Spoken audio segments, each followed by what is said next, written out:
on guys, Fitcho here, and welcome back to the Fitcho Career. It is round number 4, the Chinese Grand Prix, and if you haven't already figured it out, I do not like this track one bit. This is it is my worst track of the year. I don't know what it is about this track, it doesn't suit me or something, but I just can't get it together here in China. I don't know why, but I'm not good here and I just can't get it together here in China, and I'm not expecting much from this weekend. To be honest, I'm not really expecting anything at all. I will be super happy if I get in the points, but I don't even see us getting in the points in truth. But I haven't practiced yet, so I don't actually know exactly where my pace stands. But I just want to apologize for the big gap in between episodes, and there's been like 3 co-ops or something in between, and the main reason that is because I'm now back at school. I just don't have as much time to make videos as I did on holidays, obviously, and well, co-op takes a lot less time to make compared to this series. I put a lot of effort into this series and not so much co-op, and I wanted to keep regular videos on my channel like every couple days, and I already had a lot of co-ops recorded, so I was just editing them and stuff. But I'm going to try and go for like 1 Fitcho Career, 1 co-op, 1 Fitcho Career, 1 co-op, or 1 Fitcho Career, 2 co-ops, 1 Fitcho Career, about that. But there will be at least 1 Fitcho Career every single week, and I'll aim for more, obviously. I'd like to get 2 out a week, but at least 1, and at least 1 co-op a week. And if you aren't actually watching the co-op series, I'd highly recommend it. I'm having an absolute ball doing that series right now. And as I just said, it takes a lot less time to make, so there'll probably be more co-ops than Fitcho Careers on the channel. But anyway, let's get into qualifying for the Chinese Grand Prix. Here we go, let's start our first flying lap.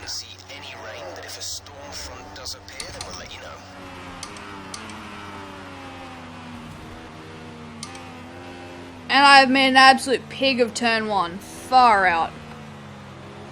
And then Hulkenberg's getting in my way. What are you doing, Nico?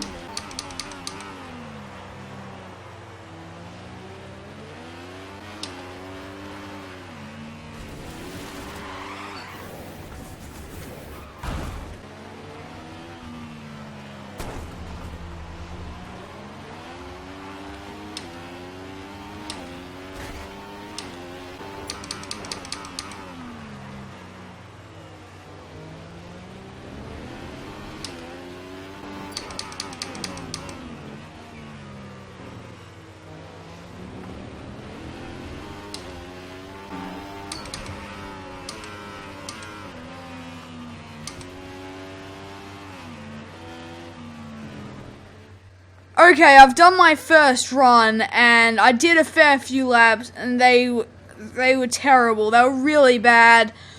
So many mistakes. I don't know, I just couldn't get it together at this track, and then that last lap, I finally got a clean lap in, and I don't see myself going any faster at the moment, but we're going to speed up time and see how we go. But at the moment, we are in 10th place. And where is our teammate? I think our target for this session was 12th, and John Eric is down in 14th. So it's not that bad, I guess. In a way, I don't think I'm going to go out again, but in a way, I hope I get pushed down to 11th. Just so I can start on some fresh tires. Because those tires I did that lap on have been through a fair bit. I'm not going to get pushed down to 11th, am I? No. Yes, I am. Have you ever heard someone so happy about losing a position? Oh, wow. Okay, we have qualified 11th, and you probably just heard my reaction. I am quite happy to get pushed down from 10th to 11th, because I should be able to now start on a fresh set of tires, as I did about 4 or 5 laps in that session on the same set. And they had been through a fair bit, you know, a few half spins and all that sort of good stuff, many mistakes. So I want to start on some fresh tires, so I was very happy being pushed down to 11th. But we have out-qualified John-Eric Vergne, who is down in 14th. But we have been out-qualified by one of the Force Indias, Nico Hulkenberg, who's going to be starting directly in front of us. And we're going to have Sergio Perez starting behind us, slightly to our side. We have actually beaten one of the McLarens, which is also quite interesting. But anyway, let's get into the race.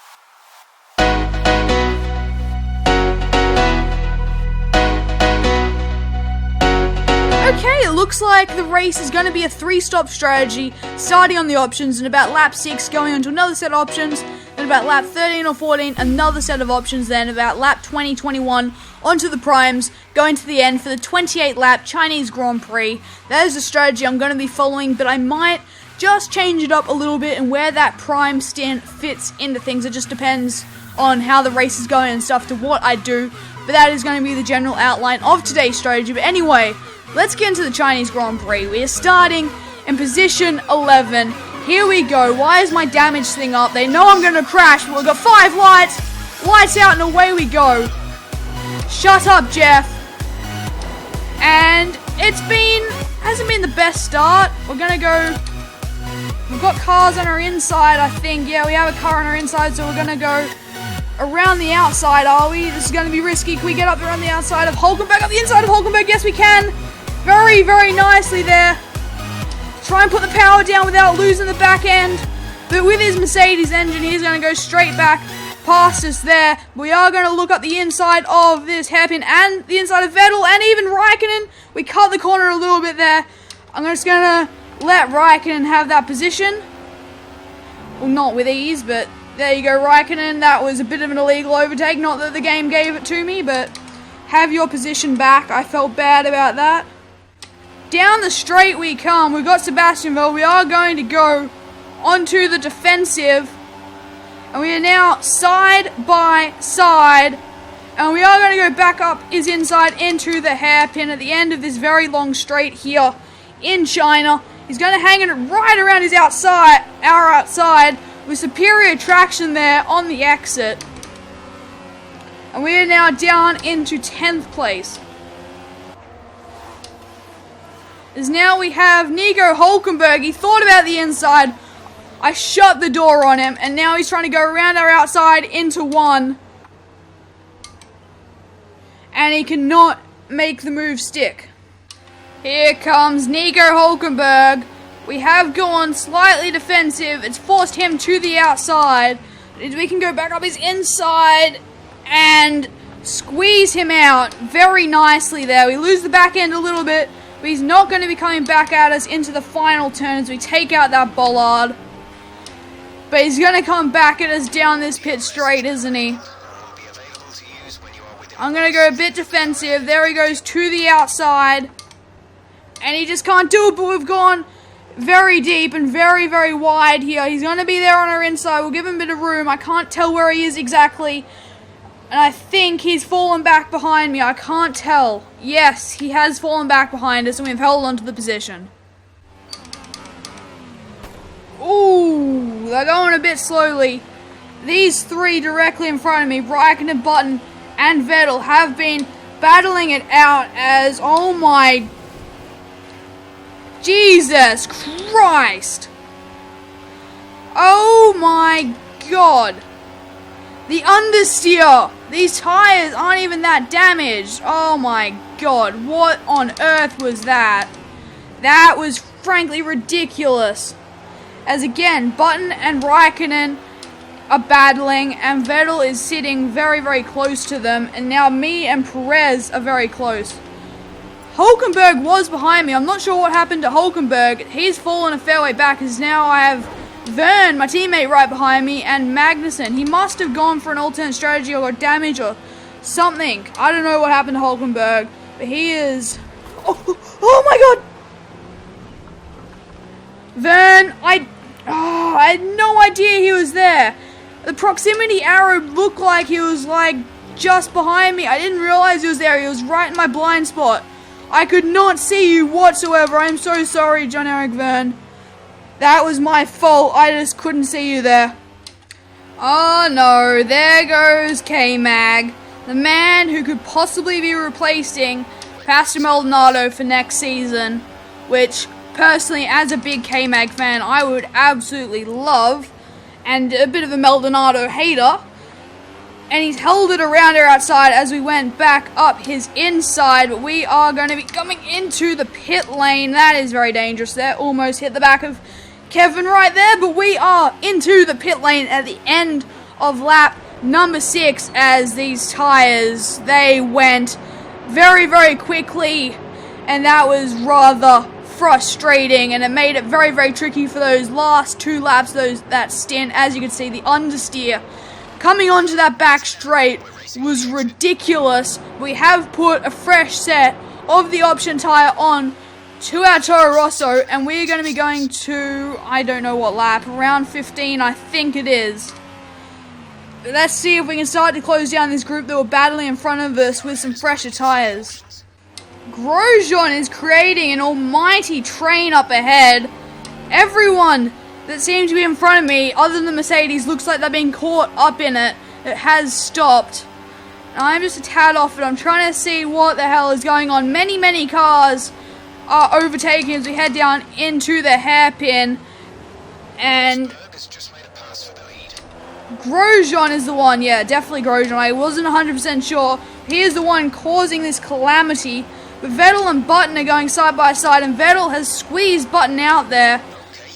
And now we have DRS. We need to close up on these guys as Sergio Perez is coming out of the pit lane, and we're going to go around his outside and also around the outside of Button and possibly Vettel. Yes, Vettel. Yes, around his outside, turns to the inside. And now we'll try and get the power on before Grosjean, who's on the prime tyres.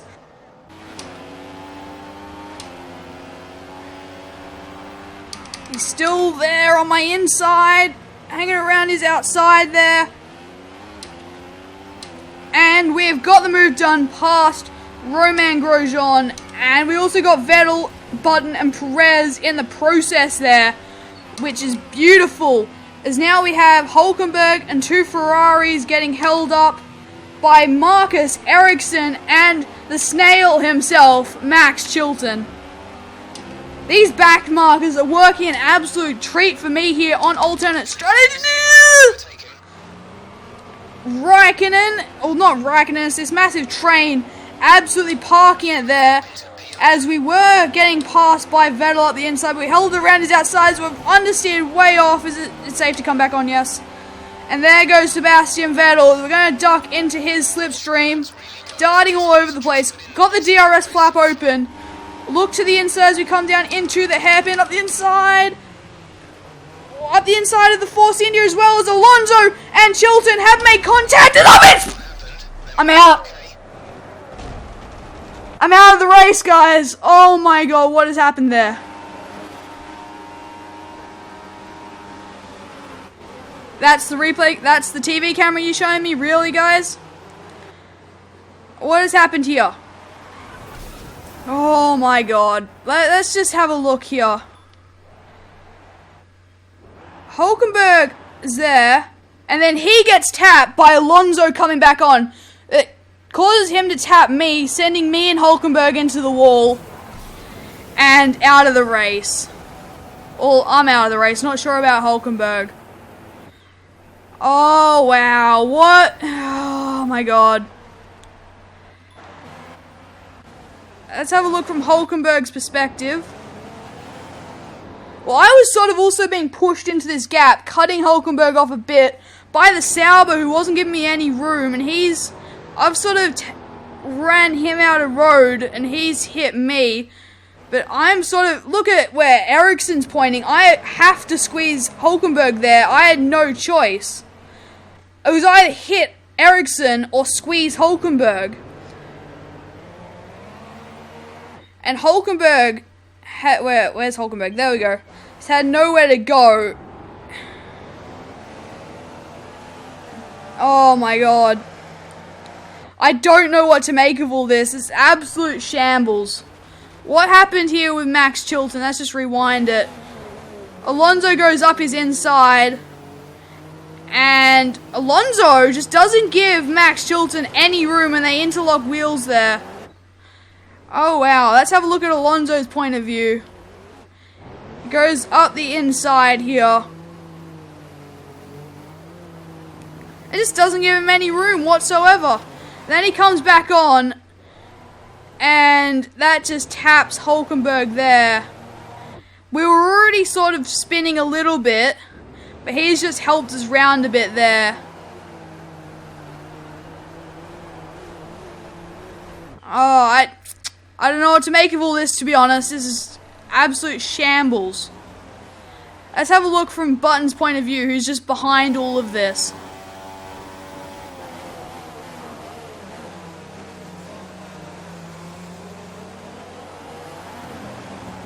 Yeah, it's too much. You can't see anything from Button's POV there.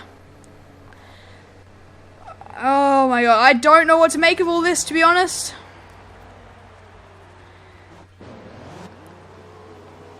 Look, Ericsson's darting across the track. Like, what the hell are you doing, Marcus, right there? He darts across the track and then comes back, swinging across in front of me, which causes me to try and move, make an evasive move from Ericsson, which causes me to make contact with Hulkenberg, who hit Alonso, who was already off, spinning us into the wall.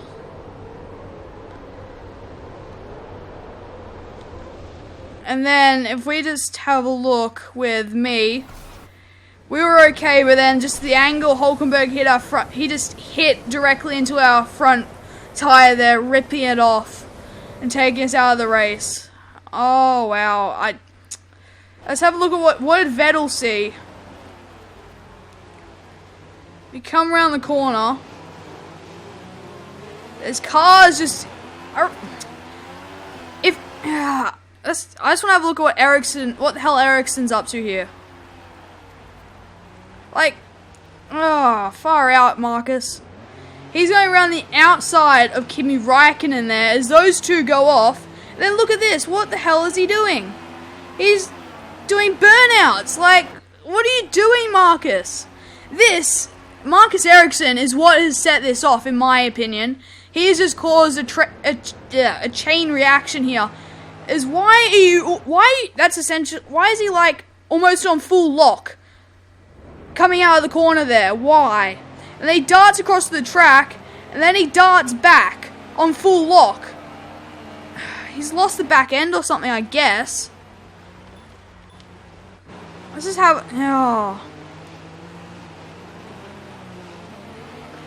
He hasn't even lost the back end. Look at the revs. Can I change the camera to his cockpit cam? You can watch the revs on there. If you lose the back end, you're going to be revving the fuck out of an engine. No lights are showing until now. He's not lost the back end or anything. He's just glitching out. And Räikkönen does exactly the same thing. Oh my god. We've just got seriously unlucky there, I reckon. The AI, Marcus Ericsson, has just lost the plot directly in front of us. If you look, right here, he comes back at me and I'm like, shit, what am I meant to do? And you can see me, he's coming back at me, you can watch my steering, I just steer away the tiniest bit, because he's coming across at me, and that's where we make contact with Hulkenberg, sending us spinning into the wall.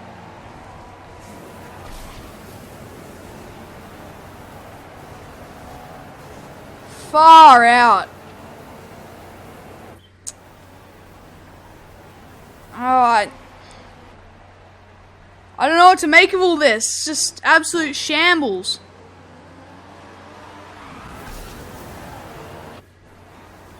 Is there any better angles? Let's have a look. What other angles do we have? No, they're all back there.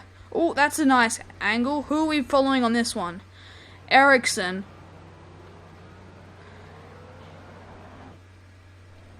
He doesn't actually hit me, but you can just see, you know, when you got a car coming across like that at you, you can see I I just sort of react and try to avoid him because I think he's going to come right across at me at first. That's what it seems like. It all happens so fast, and then you can see I then move across onto Hulkenberg because I think Ericsson's going to hit me. And that's where me and Hulkenberg interlock wheels and go off into the wall. I genuinely think that's sort of Marcus Ericsson's fault. Even though he hasn't touched any cars, he has set off a massive chain reaction. Like, in a way that I've hit the wall. That was my fault, because I made contact with Hulkenberg, but I moved across on him because Marcus Ericsson looked like he was going to hit me. I don't know what to make of all that. It's absolute shambles. Absolute shambles coming down to this corner. Yeah, I have just come across on Hulkenberg there. I have quite clearly just come across on Hulkenberg. If we just watch this a bit slower. You see, that's fine and dandy, and then I've come across on him a bit. But then again, if you watch my perspective, I'm giving him space, that's fine and dandy. And then I've got this green Sauber, driven by Marcus Ericsson. And look at him, he's coming right across my line. Like, what do you expect me to do? I'm going to try to avoid him, because I think he's going to come across my line. And that's caused me to hit Hulkenberg.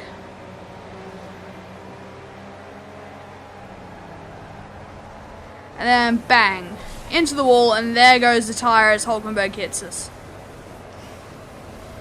Oh my god, that is seriously frustrating. Retire from the session. We are out of the Chinese Grand Prix. Oh, that is frustrating. I've turned into Hulkenberg, trying to avoid Marcus Ericsson coming directly across our line.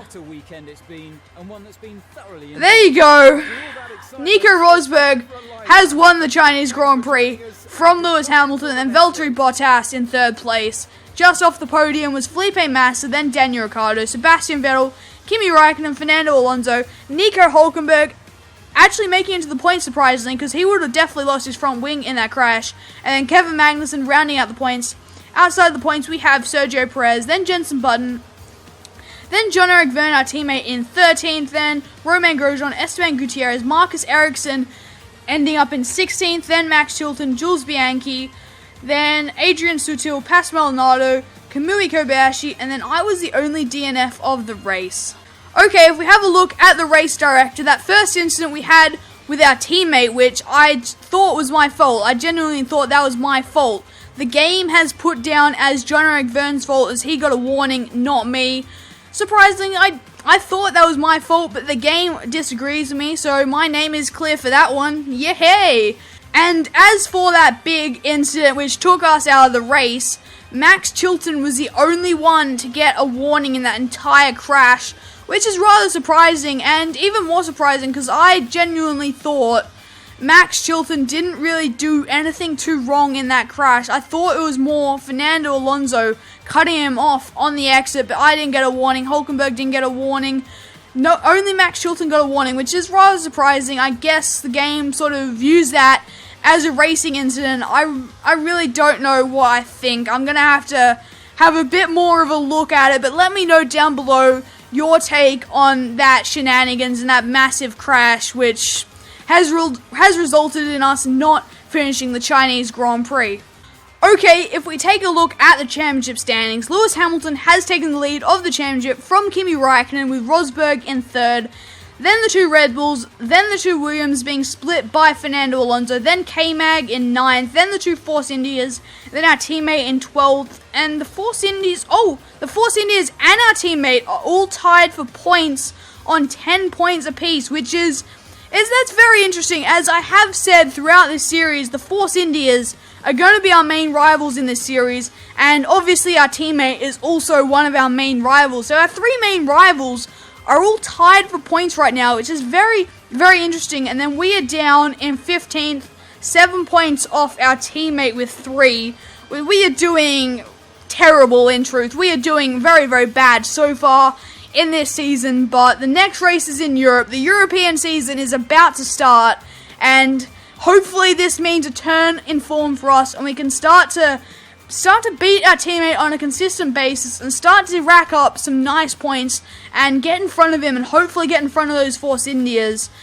Okay, if we have a look at the Constructors' Championship, Mercedes has taken the lead from Ferrari, then Red Bull in 3rd, then Williams, McLaren, Force India in 6th, and we are in 7th. And we are 7 points down on Force India, and our goal in terms of the Constructors this season is to beat Force India. I think we can do it, but we personally need to up our game. John-Eric Vergne is doing a stellar job right now. If I had been able to match his form so far, we would be equal with the Force Indias, but I have just been letting the team down so far. But as I just said, the European season is about to start, and typically for me, this is when my form turns, and hopefully I stay true to that, and we can get a good result in Spain and a brilliant one in Monaco. That is the plan, to get some points, start to pull our weight in terms of the constructors, and also get up the drivers' standings a little bit. But I hope you guys have enjoyed this Chinese Grand Prix. Let me know down below what you made of that crash. As I said, I'm really not too sure. I'd be very interested to hear what you guys think. But if you have enjoyed the Chinese Grand Prix, smash the hell out of that like button. If you are new to the channel, please hit that subscribe button. Thanks for watching, and I'll see you all next time.